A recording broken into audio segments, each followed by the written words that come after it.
Want to net him? Please, I don't want to lose the chatterbait.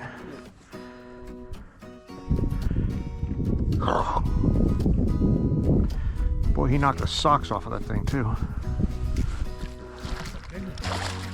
Can't put him in the net.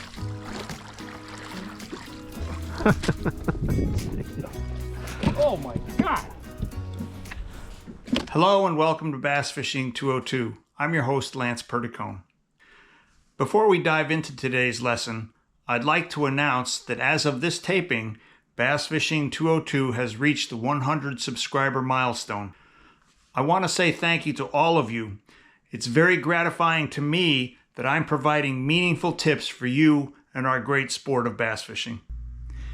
In this lesson, we're going back to where I really began largemouth bass fishing, a bay of eastern Lake Ontario called Sandy Pond. This bay shows up as North Pond on the maps. It's loaded with largemouth and smallmouth bass, as well as walleye, northern pike, and pickerel. My oldest friend, Gary Day, who summers on the pond, took us to some of our old haunts. It was still pre-season in upstate New York, but Oswego County does allow for catch and release before the season opener, the third Saturday in June. Despite the tough conditions, we made 3 separate patterns work for us. Let's take a look. My other one's on it's on perspective mode, so Right. comparing one to the other.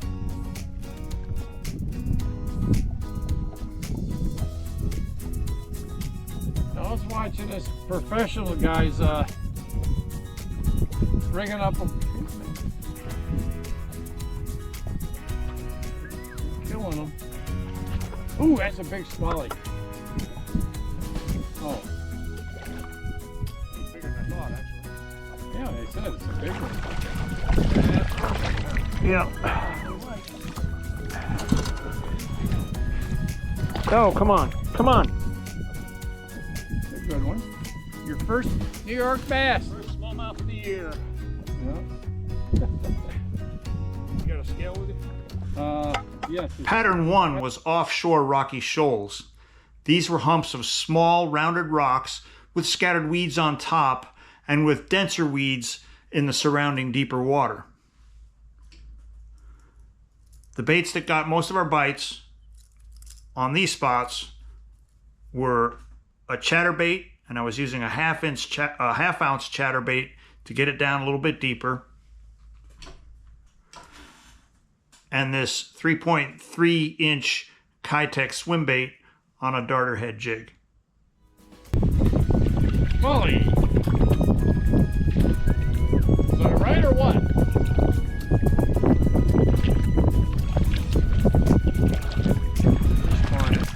Oh, yeah.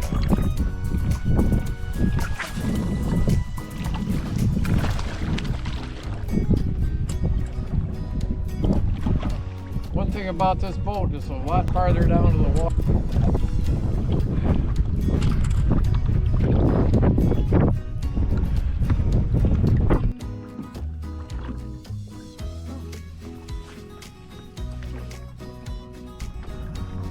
Good one, good one.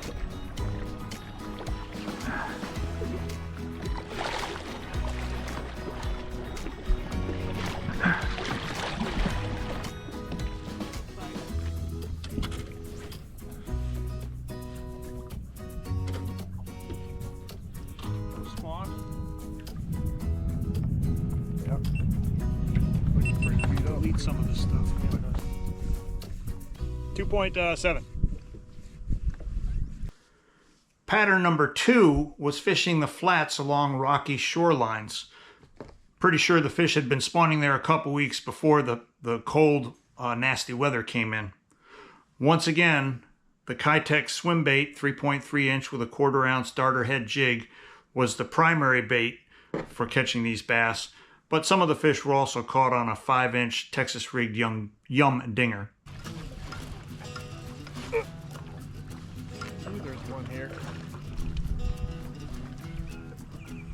Yay. Muskie fishing.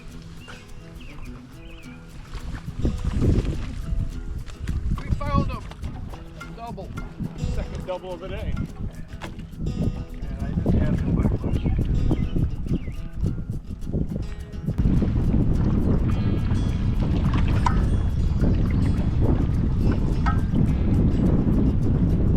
There it is.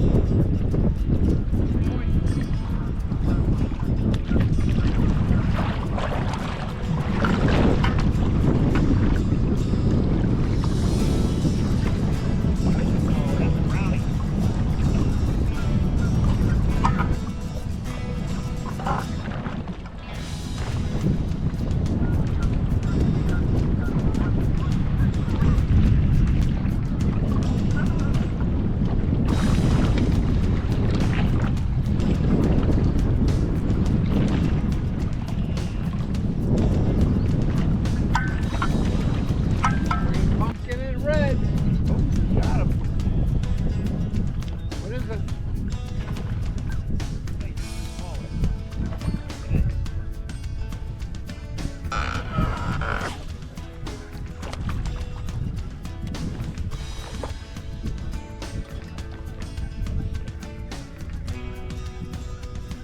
That one, he hasn't spawned yet.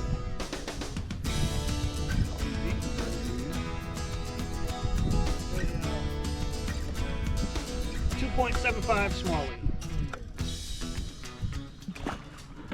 Pattern number 3 was fishing the sheltered canals where the largemouth bass had been spawning.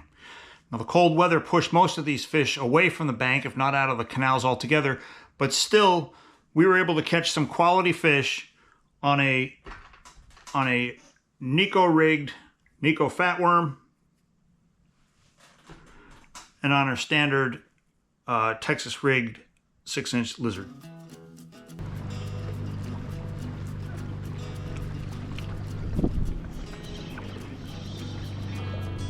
Get him? 0.8 here. Good largemouth. Yeah, guess what?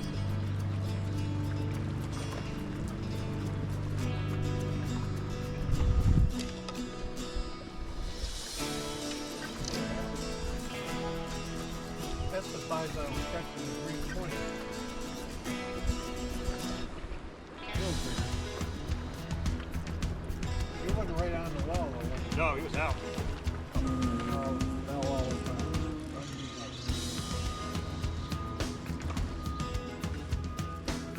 Another one. There's the canal.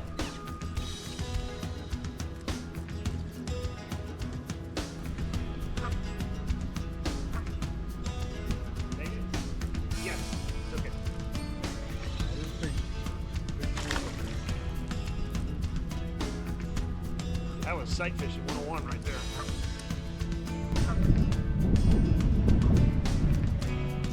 There was another one too. Saw them both.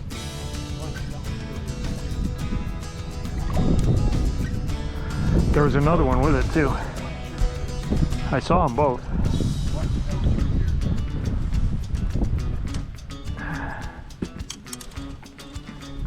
All right.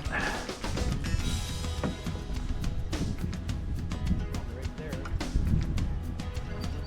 Okay, these are all 3-pounders. Sight fishing 3.03.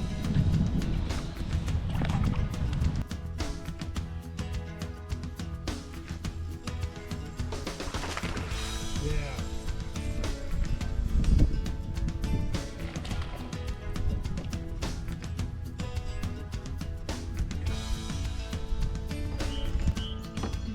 Contender.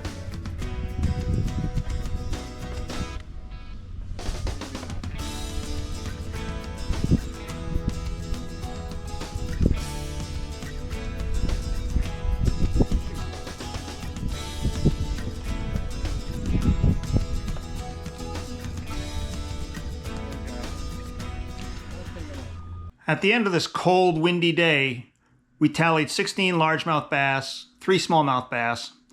Our best 5 went 14.3 pounds, and our big bass was just over 3 pounds. Hey, thanks for watching Bass Fishing 202, just a little more advanced than Bass Fishing 101. Please subscribe for free, be well, and I'll see you all next time. Yours bigger. Bump. Nice. Nice fish. fish. Here we go.